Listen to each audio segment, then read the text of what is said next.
Jumpa lagi di Gudang Baca. Pada video kali ini kita akan membahas aneka perlawanan di Indonesia melawan kedatangan Belanda pasca kemerdekaan. Sebenarnya banyak sekali perlawanan-perlawanan yang terjadi di seluruh Indonesia, mulai dari Sabang hingga Merauke. Namun dalam video ini kita akan membahas cuplikan-cuplikan beberapa pertempuran yang pernah terjadi di Indonesia.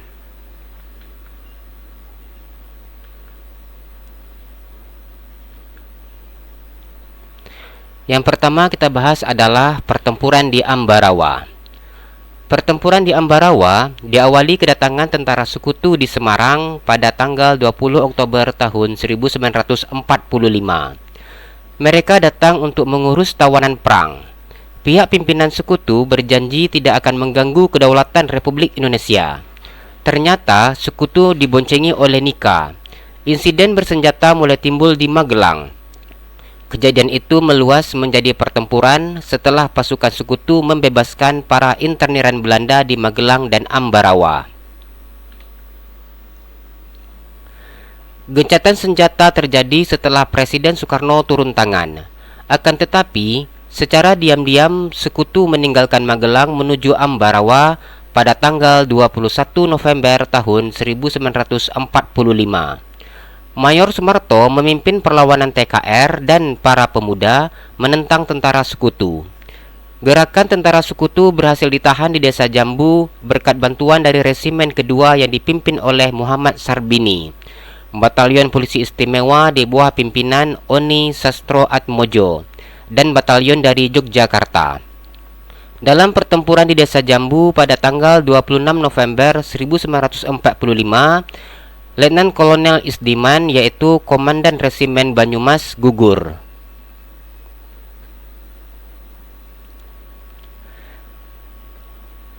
Kolonel Sudirman segera mengambil alih pimpinan.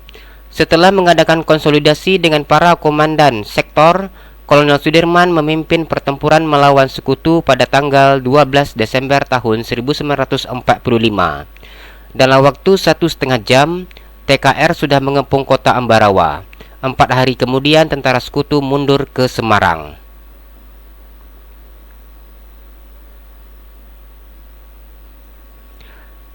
Pertempuran Medan Area.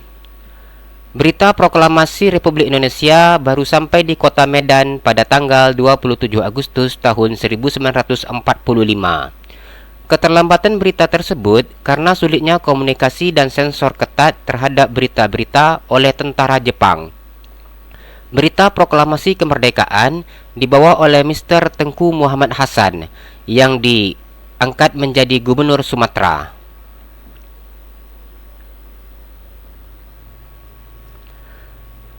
Pada tanggal 13 September tahun 1945, para pemuda yang dipelopori oleh Ahmad Tahir membentuk Barisan Pemuda Indonesia. Pada tanggal 4 Oktober tahun 1945, Barisan Pemuda Indonesia beraksi mengambil alih gedung-gedung pemerintahan dan merebut senjata-senjata milik tentara Jepang. Pada tanggal 9 Oktober tahun 1945, pasukan sekutu yang diboncengi serdadu Belanda dan Nika di bawah pimpinan Brigadir Jenderal T.E.D. Kelly mendarat di kota Medan. Sebelumnya, Belanda sudah mendaratkan suatu kelompok komando yang dipimpin oleh Westerling. Reaksi awal para pemuda atas kedatangan sekutu tersebut adalah membentuk TKR di Medan. Jalannya pertempuran. Tanggal 13 Oktober tahun 1945, terjadi pertempuran pertama antara para pemuda dan pasukan sekutu. Ini merupakan awal perjuangan bersenjata yang dikenal sebagai pertempuran Medan Area. Konfrontasi antara perjuangan kemerdekaan dan serdadu Nika segera menjalar ke seluruh kota Medan. Karena insiden antara pasukan pejuang kemerdekaan dan tentara Nika terus terjadi, maka pada tanggal 18 Oktober tahun 1945, pihak sekutu mengeluarkan maklumat yang berisi larangan terhadap rakyat untuk membawa senjata dan semua senjata yang dimiliki harus diserahkan kepada sekutu. Pada tanggal 1 Desember tahun 1945, Afney memasang sejumlah papan bertuliskan Fixed Boundaries Medan Area atau batas resmi wilayah Medan di berbagai sudut pinggiran kota Medan. Papan nama itulah yang membuat pertempuran di Medan dan sekitarnya dikenal sebagai Pertempuran Medan Area. Kemudian, Sekutu dan Nika mengadakan aksi pembersihan unsur-unsur Republik Indonesia di seluruh kota Medan. Para pejuang Indonesia membalas aksi-aksi tersebut. Pada tanggal 10 Desember tahun 1945, tentara Sekutu melancarkan serangan militer besar-besaran yang dilengkapi dengan pesawat tempur yang canggih. Seluruh kota Medan dijadikan sasaran serangan dan berhasil dikuasai oleh Sekutu. Pertempuran di Jakarta. Pertempuran di Jakarta diawali oleh kedatangan orang-orang Nika dan Kenil yang kemudian terus melakukan provokasi bersenjata sehingga memancing kemarahan masyarakat. Orang-orang Kenil dimanfaatkan oleh Nika demi kepentingan Belanda dengan cara mempersenjatai mereka. Keadaan di Jakarta pun menjadi kacau dan sulit dikendalikan. Tentara Belanda kian merajalela. Sementara itu, pendaratan pasukan marinir Belanda di Tanjung Priok pada tanggal 30 Desember tahun 1945 membuat keadaan menjadi bertambah gawat. Mengingat situasi keamanan yang semakin memburuk di Jakarta, Presiden dan Wakil Presiden pada tanggal 4 Januari tahun 1946 pindah ke Yogyakarta, dan kemudian ibu kota Republik Indonesia turut dipindahkan ke Yogyakarta. Peristiwa Merah Putih di Manado. Seperti di tempat-tempat yang lainnya, pasukan Sekutu yang mendarat di Sulawesi Utara juga memboncengi orang-orang Nika. Orang-orang Nika kemudian mempersenjatai bekas tentara Kenil yang ditawan Jepang. Sejak akhir tahun 1945, pasukan Sekutu menyerahkan Sulawesi Utara kepada pasukan Nika. Pasukan Nika bertindak sewenang-wenang terhadap rakyat. Rakyat Sulawesi Utara bereaksi dengan membentuk Pasukan Pemuda Indonesia atau PPI. PPI berencana menyerang pasukan Nika, akan tetapi rencana tersebut bocor sehingga para pimpinan PPI ditangkap dan dipenjarakan.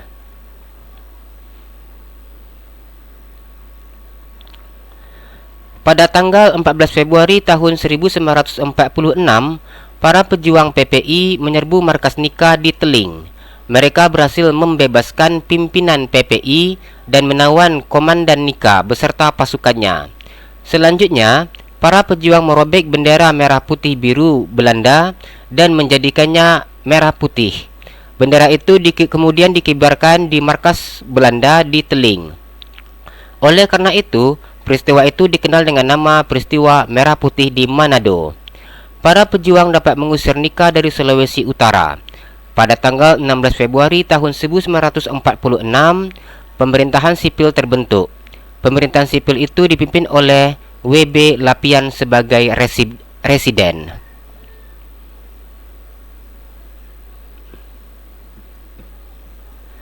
Bandung Lautan Api.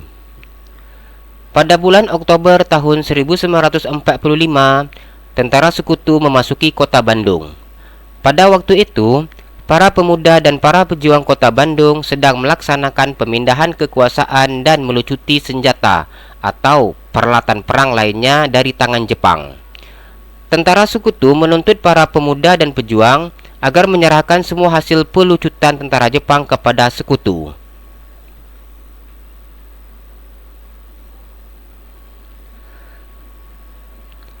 Pada tanggal 21 November tahun 1945, tentara Sekutu mengeluarkan ultimatum pertama agar kota Bandung bagian utara selambat-lambatnya pada tanggal 29 November tahun 1945 dikosongkan oleh pihak Indonesia dengan alasan demi keamanan. Para pejuang Republik Indonesia tidak mengindahkan ultimatum tersebut. Akibatnya, sering terjadi insiden antara pejuang Indonesia dan tentara Sekutu. Pada tanggal 23 Maret tahun 1946, tentara Sekutu mengeluarkan ultimatum untuk yang kedua kalinya. Kali ini para pejuang diminta meninggalkan seluruh kota Bandung. Pihak pemerintah mengindahkan ultimatum ini. Para pejuang sebelum meninggalkan kota Bandung melancarkan serangan umum ke arah markas besar Sekutu dan berhasil membumi hanguskan kota Bandung bagian selatan.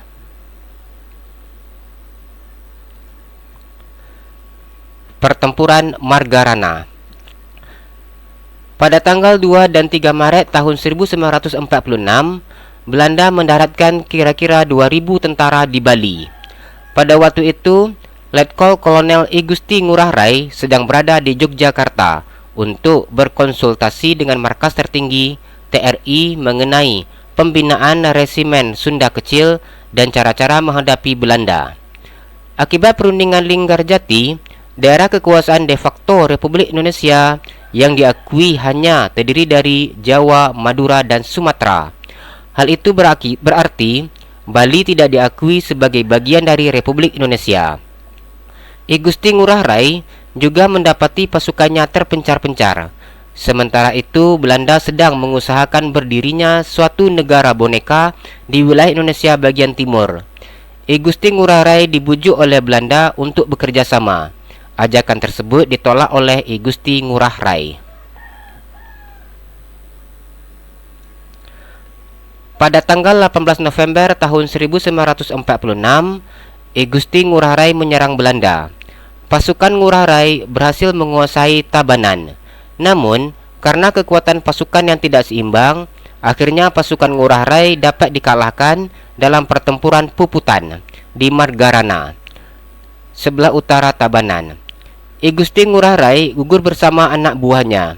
Gugurnya I Gusti Ngurah Rai melicinkan jalan bagi usaha Belanda untuk membentuk negara Indonesia Timur. Baik, demikian video kita kali ini. Sampai jumpa di video yang lainnya. Tetap di channel Gudang Baca.